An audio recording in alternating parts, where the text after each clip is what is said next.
और टॉप 18 की शुरुआत करते हैं इस वक्त की महत्वपूर्ण खबर के साथ। जम्मू श्रीनगर राष्ट्रीय राजमार्ग पर एक सड़क हादसा पेश आया है। 18 यात्री इस हादसे में जख्मी हुए हैं।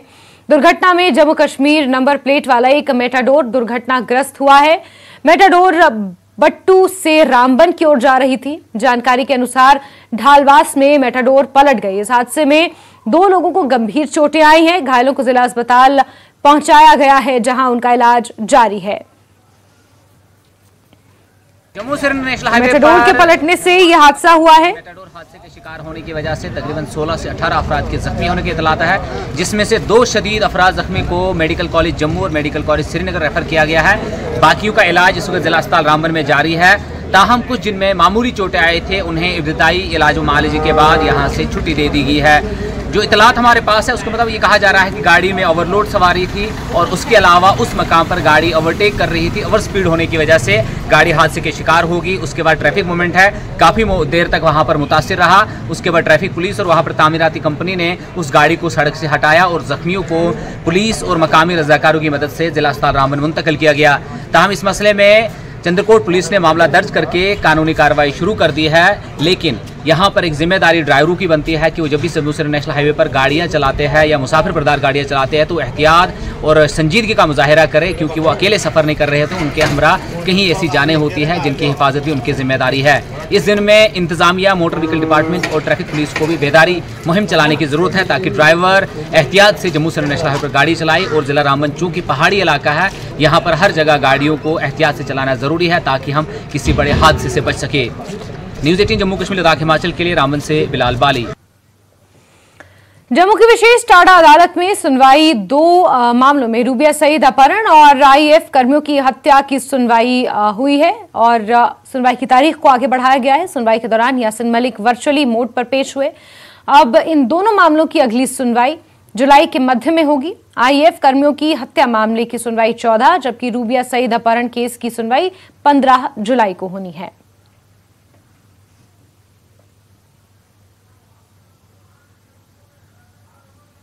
रूबिया सईद अपहरण मामले और इंडियन एयरफोर्स किलिंग के मामले में आज जम्मू की खुसूसी टाडा अदालत में सुनवाई हुई। हमारे साथ इस वक्त मौजूद हैं SK भट्ट, जो स्पेशल पब्लिक प्रोसिक्यूटर हैं। उनसे जानने की कोशिश करेंगे कि आखिर क्या हुआ आज अदालत के अंदर। भट्ट साहब, आपकी से जानना चाहेंगे कि क्या कार्रवाई हुई आज दोनों केसेस में। अगर पहले हम बात करें जो रूबिया सईद वाला मामला था जो कल नहीं हो पाया था, आज उसकी सुनवाई हुई, उसमें क्या कुछ कोर्ट ने कहा? देखिए, आज स्पेशल जज टाडा ने दोनों केसेस की सुनवाई रखी थी। एक FIR नंबर है 1/90 और दूसरा FIR नंबर है 7/90। 7/90 is related to Rubaiya Saeed kidnapping case. 1/90 जो है that is related to air force officers killing case. दोनों में यासीन मलिक एंड कंपनी जो है वो मुलजिम है दोनों केसेस में। तो आज दोनों केसेस एविडेंस के लिए लगे थे। तो उसमें हमें जो एयरफोर्स वाला केस था उसमें गवाह दोनों समन हुए थे, लेकिन वो आ नहीं पाए क्योंकि उसमें एक बेड रिडन है। उसने रिक्वेस्ट लिखा है कि हमें आप वीडियो कॉन्फ्रेंस के जरिए स्टेटमेंट रिकॉर्ड कीजिए, और दूसरा गवाह जो था वो बीमार था, उसका भी रिक्वेस्ट आया था। नाउ रिगार्डिंग ये जो 7S90 केस है रूबिया सईद किडनैपिंग केस, उसमें गवाह नंबर 21 आया था, the then executive engineer irrigation department Sopore, जहां पे इन्होंने वो किडनैप करके फिर कैप्टिविटी में रखी थी रूबिया सईद को। तो वो आया था, उसने यहाँ स्टेटमेंट दे दिया आज कि वो जो क्वार्टर था वो जावेद इकबाल मीर को अलॉटेड था उस वक्त। तो फिर वो रिलेटेड डॉक्यूमेंट्स, अलॉटमेंट लेटर वगैरह उसने आज पेश किया। तो मटेरियल गवाह था, सर्कमस्टेंशियल गवाह भी था, डॉक्यूमेंट्री गवाह भी था। तो अब नेक्स्ट डेट लग गई इसकी 14 और 15 जुलाई, तो उसमें बाकी गवाह हम पेश करेंगे। In the mean time supreme court में हमने SLP की थी, जो यहाँ कंट्राडिक्टरी 2 ऑर्डर्स हुए थे स्पेशल जज के यासीन मलिक को आप यहाँ पेश कीजिए, and those orders have been stayed by the supreme court in SLP कि यासीन मलिक को जो आदेश यहाँ से इजरा हुए थे स्पेशल कोर्ट से कि उनको आप फिजिकली पेश करो, that has been stated by the honourable supreme court and that order we placed before the special court today. आज यासीन मलिक वर्चुअल मोड से ही हाजिर हुआ इसमें, और अब जैसा कि आपने कहा कि अब यासीन मलिक ने जो गुहार लगाई थी, अपील की थी कि उसे फिजिकली प्रेजेंट होने की इजाजत दी जाए, उसको आज कोर्ट ने टर्न डाउन कर दिया, स्टे कर दिया। वो सुप्रीम कोर्ट ने ऑलरेडी स्टे किया है, क्योंकि उस ऑर्डर के खिलाफ हम ऑलरेडी जा चुके थे सुप्रीम कोर्ट में। वो स्टे ऑर्डर हमने पेश किया, तो उस वजह से आज यासीन मलिक वर्चुअल मोड पर हाजिर आया और गवाह को जरा किया। Thank you. तो ये थे एसके भट्ट, जिनका ये कहना था कि आज जिस तरह की सुनवाई हुई, जो यासीन मलिक का जो इंडियन एयरफोर्स वाला केस था जिसमें 2 विटनेसेस आज आने थे, वो हेल्थ ग्राउंड्स की वजह से नहीं आ पाए, जबकि रुबिया सईद वाले मामले में जो एक गवाह है उसने अपना बयान दर्ज किया है। और अब ये दोनों केसेस का जो अगली जो तारीख है वो 14 और 15 जुलाई को फिक्स की गई है। वीडियो जर्नलिस्ट कान डोगरा के साथ मनोज कौल, न्यूज 18 जम्मू। अंकुश शर्मा के पार्थिव शरीर को उनके पैतृक गांव खीरी चौकी लाया गया। अंतिम संस्कार सांबा के परमंडल इलाके में किया जाएगा। कई इलाकों से लोग बड़ी संख्या में यहां पहुंच रहे हैं। नेवी कमांडो अंकुश शर्मा शुक्रवार को आगरा एयरफोर्स बेस के एयरबोर्न ट्रेनिंग स्कूल में पैराशूट अभ्यास के दौरान दुर्घटना के शिकार हो गए थे। उनका पैराशूट हाई वोल्टेज बिजली लाइन में फंस गया था, जिसकी वजह से उनकी मौत हो गई थी और अब उनका पार्थिव शरीर उनके गांव पहुंच चुका है। पूरे सम्मान के साथ उनका अंतिम संस्कार अब किया जाना है।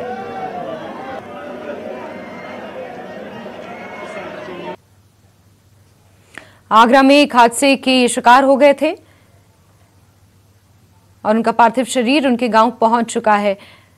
आपको बता दें कि ये नेवी कमांडो थे जो कि आगरा में एक ट्रेनिंग के दौरान हादसे का शिकार हुए थे। एयरफोर्स बेस के एयरबोर्न ट्रेनिंग स्कूल में पैराशूट अभ्यास के दौरान इनका पैराशूट हाई वोल्टेज बिजली लाइन में फंस गया था, जिसकी वजह से इनकी मौत हो गई थी और इनका पार्थिव शरीर इनके गांव पहुंचा दिया गया है। और अब से कुछ ही देर बाद इनका अंतिम संस्कार पूरे सम्मान के साथ किया जाएगा और अंतिम दर्शनों के लिए यहां पर लोगों का हुजूम भी उमड़ा हुआ है।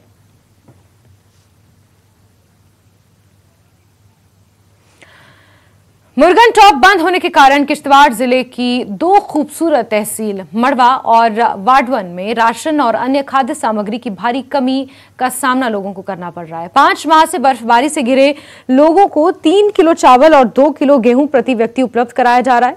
ये राशन गरीबी रेखा से नीचे रहने वाले परिवारों के लिए पर्याप्त नहीं है।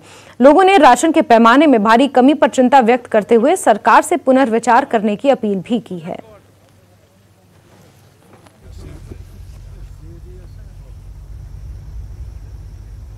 फाका कशी के शिकार हो रहे हैं। राशन वगैरह यहाँ नाम नहीं। पहले हमें देते थे 35 किलो राशन पर हेड और अब 5 किलो।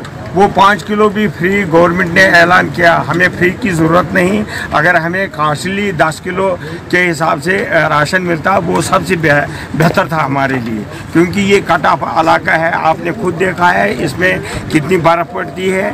उस आप पैदल बर्फ़ से आए हुए हैं। राशन इस वक्त लोग फाका कशी के शिकार हैं। यहाँ पर लोगों के पास खाने के लिए कुछ नहीं है। 2015 में यहाँ 13 किलो स्केल मिलती है लोगों को, लेकिन इस सरकार ने हमें 5 किलो पर पहुँचाया है, जबकि यहाँ कोई फसल नहीं बनती है। लोग मर रहे हैं इस वक्त। अगर सरकार ने यही कदम रखा है, यही रवैया रखा है, यहाँ के लोग सब फाका कशी के शिकार हो जाएंगे। फिर गवर्नमेंट हमारे लिए करेगा कुछ, लेकिन यहाँ लोग तब तक मर चुके होंगे। लिहाजा हमें, अगर सरकार ने स्केल खत्म की है, लेकिन खासकर मड़वा वाड़वन के लिए स्केल इनको बढ़ाना चाहिए। हमें मुफ्त राशन की कोई ज़रूरत नहीं है। हमें पैसे ले लो, लेकिन हमें स्केल बढ़ाओ यहाँ पर। लिहाजा हमारे साथ मजाक हो रहे हैं। हम हर चीज़ से महरूम हैं। हर कोई मसला हम कितना बताएंगे जनाब को। हमें सर 35 किलो राशन मिलती थी पर सोल, एक बंदे को 35 किलो राशन। लेकिन अब इस हुकूमत के बदौलत से 5 किलो राशन हमें मिलता है।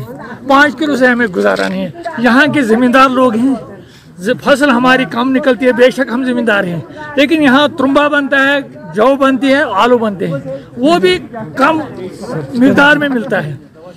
राशन पर ही गुजारा है गरीबों का। 5 किलो राशन मिलती है, 5 किलो का कौन सा गुजारा होगा हमें? तो राशन की प्रॉब्लम है सर। हम दुकानों से हमें 30-30, 40-40 रुपए, यहाँ 40 रुपए चावल का किलो मिलता है, वो भी नायाब है। आप देखें दुकानों में इस वक्त कोई आइटम ही नहीं है। हम लोग अभी भी वो आलू भून कर।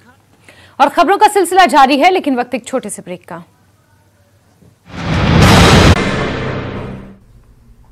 नमस्कार, धारवी रफ्तार भी में आपका बहुत स्वागत करते हैं। मैं हूं हिना जुबैर। शुरुआत करेंगे अहम खबरों से।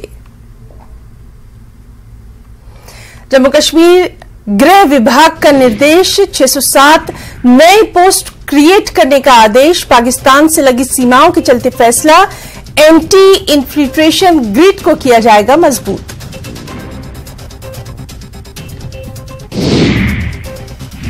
डोडा राष्ट्रीय राजमार्ग के पास हादसा, 1000 फीट गहरी खाई में जा गिरी कार, 2 लोगों की मौके पर मौत।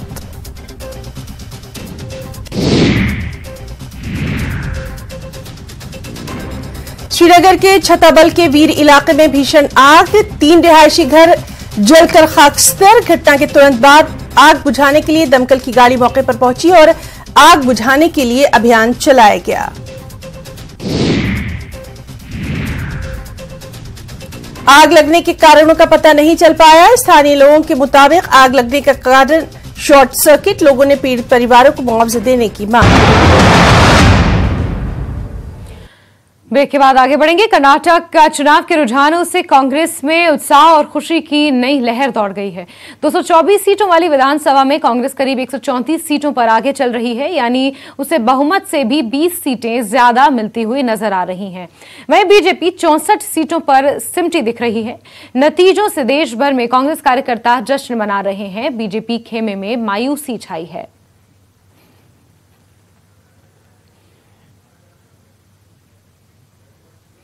वहीं कांग्रेस ने जम्मू में पार्टी मुख्यालय में कर्नाटक में अपनी जीत का जश्न मनाया। पार्टी के वरिष्ठ नेताओं और कार्यकर्ताओं ने जीत का जश्न गर्मजोशी के साथ मनाया। वकार रसूल इमानी ने मीडिया से बात करते हुए कहा कि ये परिणाम राहुल गांधी द्वारा निकाली गई भारत जोड़ो यात्रा को जाता है। इसका श्रेय और पार्टी कार्यकर्ताओं के प्रयास को ये दर्शाता है। ये जीत सच्चाई की जीत है। ये जीत बेरोजगार नौजवानों की जीत है। ये जीत केरला, कर्नाटका के छोटे छोटे मजदूर, गरीब लोगों की जीत है और हमारे कार्यकर्ताओं की जीत है जिन्होंने मेहनत की। बीजेपी 5 साल किसी भी राज्य में कोई काम नहीं करती है। आपने देखा मरकज में भी उन्होंने कुछ नहीं किया। जो उन्होंने वादे किए थे, हम 2-2 करोड़ नौकरियां देंगे, नहीं दिए। हम बेरोजगारी को खत्म करेंगे, नहीं किया। हम महंगाई को खत्म करेंगे, नहीं किया। मुझे पूरा यकीन है आने वाले, चाहे हिंदुस्तान का इलेक्शन हो, पार्लियामेंट का या जम्मू कश्मीर का इलेक्शन हो, लोगों को अब पता चल चुका है। लोगों को राहुल गांधी जी ने भारत जोड़ो यात्रा में सिखाया कि भैया ये आपको तोड़ के अपना मफाद निकालते हैं, आप जुड़े रहो। इसलिए भारत जोड़ो यात्रा की ये कामयाबी है कि कर्नाटका में हमारी सरकार बनी। यही कामयाबी जम्मू कश्मीर में भी मिलने वाली है। यही कामयाबी पार्लियामेंट में भी कांग्रेस को मिलने वाली है। इंशाल्लाह 2024 में बीजेपी पार्लियामेंट में भी साफ हो जाएगी और राहुल गांधी। उधर श्रीनगर में कांग्रेस मुख्यालय में भी पार्टी समर्थक एकत्रित हुए हैं। जश्न का माहौल है। एआईसीसी सदस्य बशीर अहमद खान ने इस अवसर पर न्यूज 18 से खास बातचीत की और खुशी जाहिर की। कांग्रेस के मुताबिक कर्नाटक के नतीजों ने 2024 में होने वाले चुनावों का रास्ता तैयार कर दिया है।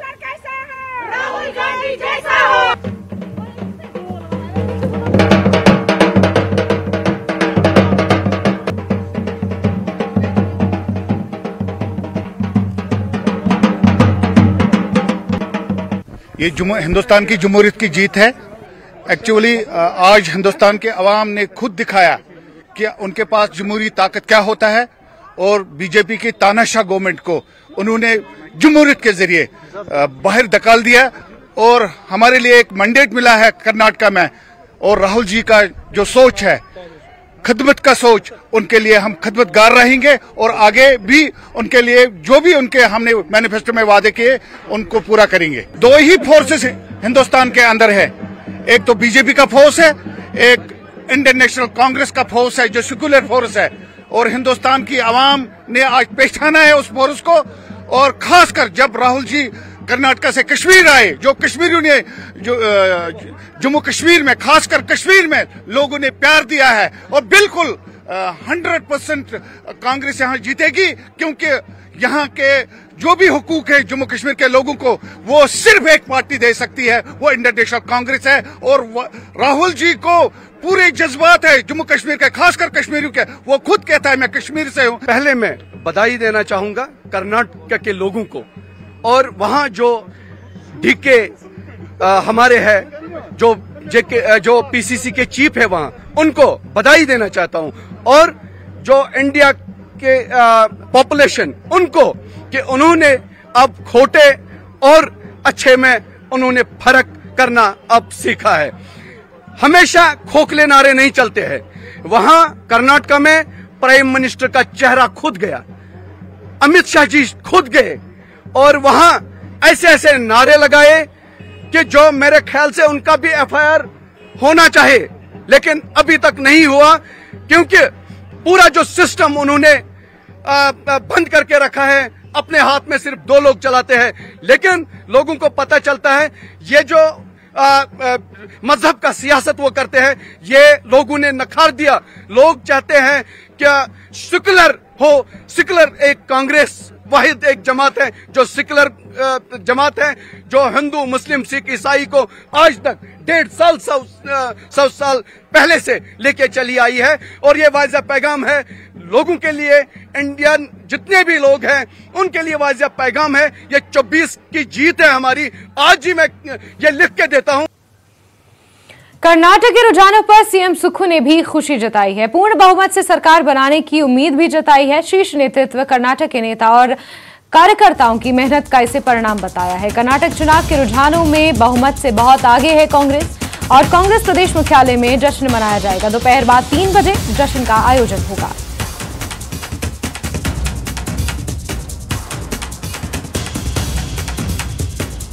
कर्नाटक के कार्यकर्ताओं को, कर्नाटक के सभी नेतृत्व को, श्रीमती सोनिया गांधी जी, श्री राहुल गांधी जी, श्री प्रियंका गांधी जी को, जो उन्होंने कड़ी मेहनत की है, ये उस मेहनत का फल है कि 4 साल जो भारतीय जनता पार्टी की सरकार रही और लोगों की आशाओं के अनुरूप कार्य नहीं कर सकी।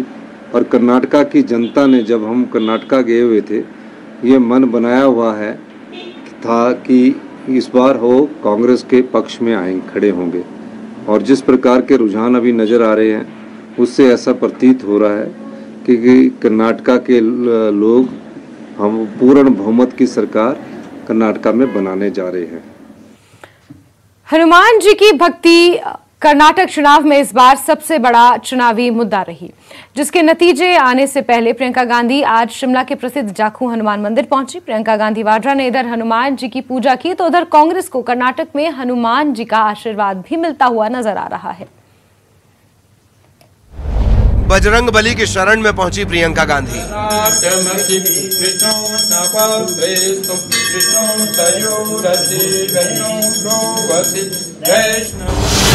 प्रियंका ने लगाया राम भक्त हनुमान का ध्यान।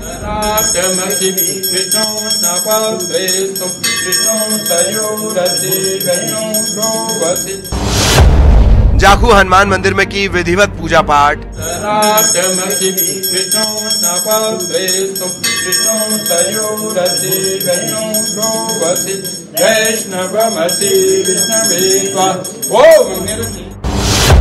शिमला में पूजा, कर्नाटक में मिला आशीर्वाद।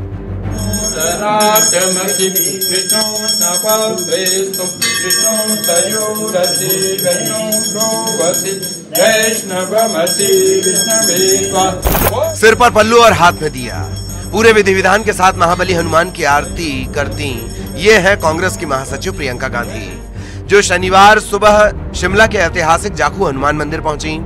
पहले घुटनों के बल बैठकर राम भक्त हनुमान की प्रतिमा के दर्शन किए और पुजारियों के मंत्रोच्चार के बीच शीश झुकाकर बजरंग बली का आशीर्वाद लिया। प्रार्थना के बाद प्रियंका गांधी ने हाथ में दिया लेकर हनुमान जी की विधिवत आरती की।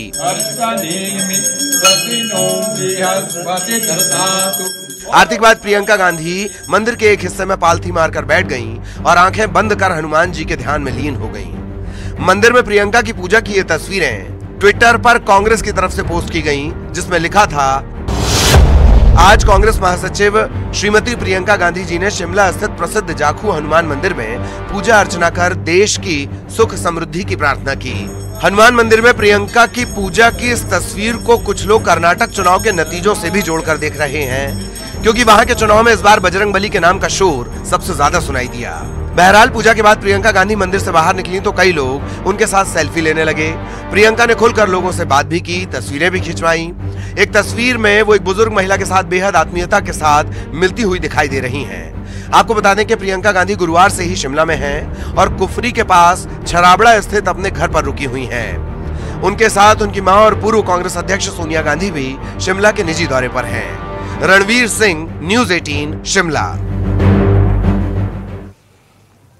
आईपीएल के लिए तैयार धर्मशाला स्टेडियम नजर आ रहा है। टिकटों का स्टॉक भी लगभग खत्म हो चुका है। करीब सभी टिकटें सोल्ड आउट हो चुकी हैं। पवेलियन टेरेस की टिकटें भी बिक चुकी हैं। 3700 रुपए पर हेड रखी गई थी पवेलियन टेरेस की कीमत, जो कि माना जा रहा है कि सोल्ड आउट हो चुकी है। वहीं धर्मशाला में आपको ये बता दें कि 17 और 19 मई को आईपीएल के मैच खेले जाने हैं, जिसको लेकर टिकट्स लगभग सोल्ड आउट हो चुकी हैं।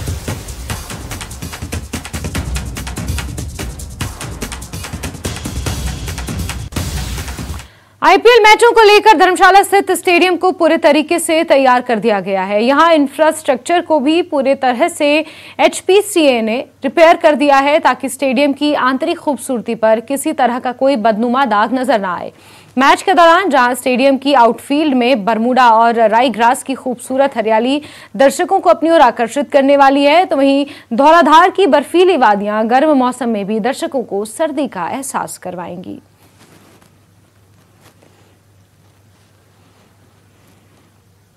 जी, निश्चित तौर पे धर्मशाला के लिए और हिमाचल प्रदेश के लिए बहुत सौभाग्य की बात है कि एक बार पुनः 10 साल के बाद जो है वो आईपीएल की वापसी जो है वो धर्मशाला में हुई है, और इसको लेकर के जो है वो सभी तैयारियां जो है वो पूरी हो चुकी हैं, और लगभग अब जो है वो टीमों का इंतज़ार है।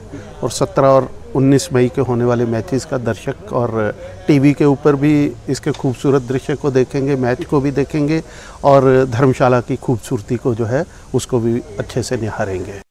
इस वक्त मैं हिमाचल प्रदेश क्रिकेट एसोसिएशन के खूबसूरत क्रिकेट स्टेडियम धर्मशाला में मौजूद हूं। मेरे पीछे आप देख सकते हैं कि आईपीएल के मैचों को लेकर ये क्रिकेट स्टेडियम जो है पूरी तरह से तैयार हो चुका है। आप इस वक्त जो हरियाली वाली ये जो फील्ड है उसको देख पा रहे होंगे, ये बरमूडा ग्रास है जो कि इस वक्त पूरी तरह से उग चुका है, और इसके साथ साथ जो है पूरी तरह से यहाँ पर जो है जो पिचेस हैं उनको भी ढक दिया गया है, ताकि जब मैचेस हों तो उस वक्त जो है ये पूरी तरह से सही सलामत जो अपना यहाँ पर काम हो सके।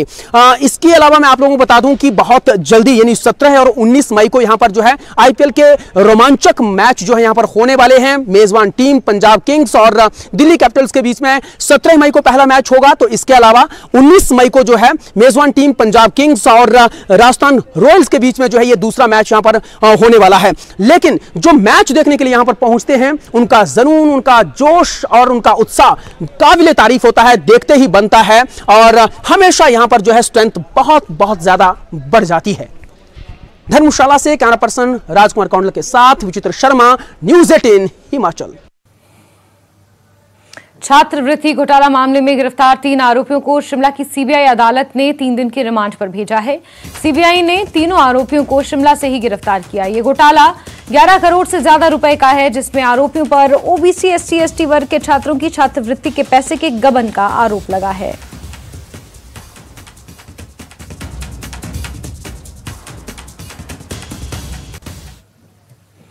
केंद्रीय सूचना प्रसारण एवं खेल मंत्री अनुराग ठाकुर ने कुल्लू के कलेहिली में law Montessori model United national conference का शुभारंभ किया। इस कॉन्फ्रेंस में उत्तर भारत के 14 स्कूलों के 300 छात्र हिस्सा ले रहे हैं। 3 दिन तक चलने वाली इस कॉन्फ्रेंस में विदेशी अध्यापक भी भाग ले रहे हैं। इस दौरान अनुराग ठाकुर ने Y20 समिट की चर्चा की और कहा कि 30 बड़े शहरों में Y20 समिट के कार्यक्रम आयोजित किए जा रहे हैं, जिसमें 10,000 प्रतिभागी हिस्सा ले रहे हैं। उन्होंने कहा कि प्रधानमंत्री नरेंद्र मोदी के नेतृत्व में देश भर के युवाओं को आगे बढ़ाने के लिए प्लेटफॉर्म तैयार किया जा रहा है।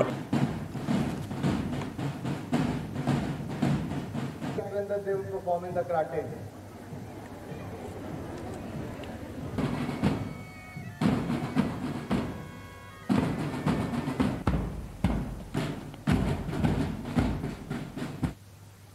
और इसी के साथ टॉप 18 में फिलहाल के लिए बस इतना ही, लेकिन जम्मू कश्मीर, लद्दाख, हिमाचल की अहम खबरों के लिए आप जुड़े रहिए न्यूज़ 18 JKLH के साथ। नमस्कार।